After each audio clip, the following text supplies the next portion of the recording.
Od 1. septembra u Domu za učenike Pane Đukić-Limar biće mesta za 111 đaka. Kako je za Dnevnik radio televizije Kruševac istakla predsjednik Komisije za dodelu mesta u domu Biljana Čolić, za drugi upisni rok je praksa da se ostavi određeni broj mesta. U prvom upisnom roku nije sve popunjeno zato što se za drugi upisni rok ostavlja 10% od predviđenih kapaciteta doma.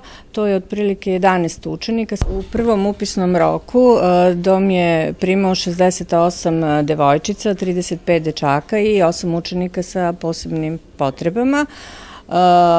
Ti učenici su se primali po konkursu prema potrebnoj dokumentaciji. Za učenike prvog razreda je bilo potrebno svedočanstvo od 5. do 8. uverenje o prihodima, prijava za dom. Uvek ostane otprilike, zavisi od godine do godine, ali uvek ostane 60 do 70 neupisanih učenika, tako da bi kapaciteti mogli da se prošire.